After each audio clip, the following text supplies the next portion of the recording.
2025 season is officially underway. Mercedes-Benz Stadium, the site of the Tennessee Volunteers, meets the Syracuse Orange in the Aflac Kickoff Game. The Vols walked away with a 45-26 win. My name is Trevor McGee, joined alongside Alex Sarkis. Alex, quick takeaways. Well, I think you got to start with Joey Aguilar. There was some doubt coming into this game whether he would be the guy for Tennessee. He led the country in interceptions last year. That was a concern this year, but man, was he on today. 247 yards, 3 touchdown passes, no turnovers through the air, no interceptions.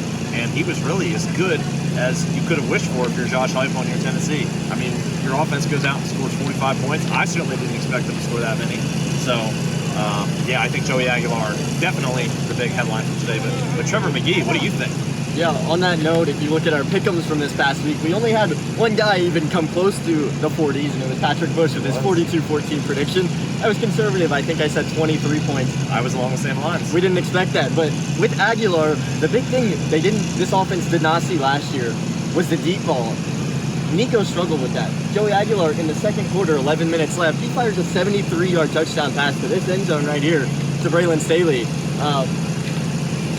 That's what you missed last year. You get that in the first game. You see exactly what Aguilar's about. He has a reckless play style. We've heard it from anybody who has seen him play. He has a very reckless play style, but he stays calm, he stays cool, he stays collected. He said that in the presser. He walked in, a very straight face. He had a smile on his face even because it went well. He's in his 6th year of college football. Might have the numbers wrong there. He's played a lot of college football. He has a lot of experience. That's why he won the job. And he went out there, put 247 yards on the board. He really didn't put any balls in danger either. He had one play, went for a pass interference on the other side. Wasn't really a bad ball.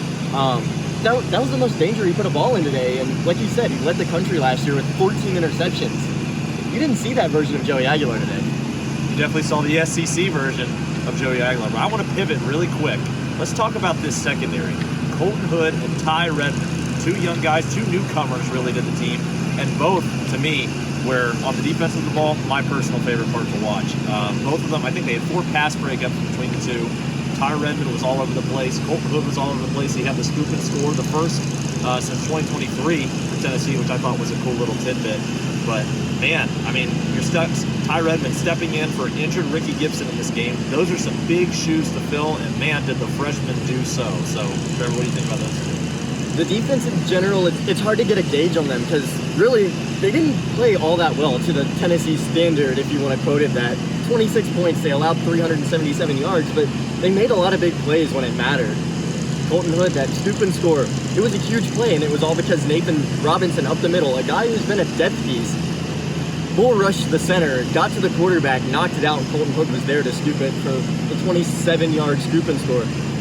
On the other side, Ty Redmond, he's a freshman, a true freshman from Alpharetta, Georgia. Homecoming in his first collegiate game. That's always fun, of course.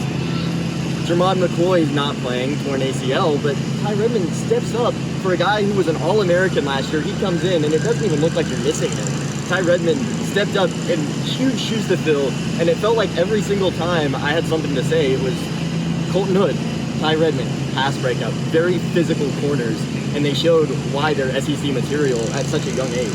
5 sacks for the Tennessee defense today. That's the most since, what, the Citrus Bowl in 2023? Yep. So there was kind of some questions surrounding this year. Is Tennessee going to blitz? Because last year they relied on getting home with 4 a lot. Well, they blitzed a lot today. There's 5 sacks. You don't have your normal starting DBs back there. I think the blitzing turned out well today, and we'll see if they can continue that into SEC play here in these next few weeks. So. On the blitzing note, you had Jalen McMurray coming in on a corner blitz. He got up in the air. He said he wanted to pick it. He thought he could pick it. He got up in the air, knocked it away, and Jeremiah Thielander was there for his first career interception. So just so much action between the defense. Well, the stats don't show they played as well as some might think. They also don't think they played that well, which gives you hope for the future because there's a lot of things to improve, but they put so much on film to say they had a really good game. On the offensive side of the ball, we can focus on the one thing that you kind of expect to be consistent at that point, and that is a Josh Heupel offense with a very steady run game. You look at the 3-headed horse that was always expected: Star Thomas, Deshaun Bishop, Peyton Lewis. Peyton Lewis was the 3rd guy. It showed up in the stats. He only had 38 yards. There it is. Deshaun Bishop had 84 with 2 touchdowns. Star Thomas led the way with 93. A Duke transfer, even in the passing game, he showed his effect. Joey Aguilar threw one up to him. He brought it down on a 50-50 contested ball in the end zone. Like, you look at the running backs, that is exactly what you want to see after losing Dylan Sampson, who rushed for a single season record of 1,491 yards last season. I think if you could see, and all 3 guys reached the end zone today, which I thought was very, emblematic of this year's offense. We knew that they were going to come in and use all the running backs in this way, and if they can rely on it to be like this every game, they will certainly take that all year long. I think you have one more point to focus on. We've kind of touched a lot of ground here, but that running back room, that Joey Aguilar game cannot be successful if you don't look at the 5 guys up front. There were so many question marks with what the offensive line has to bring to the table. 4 brand new starters. They looked cohesive. They looked great. 0 sacks allowed in the first game of the season, where you have to shift things around pregame when you learn David Sanders is not going to be available.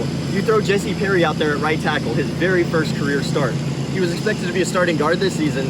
You find out 90 minutes before kick, oh wait, we got to kick him over to right tackle.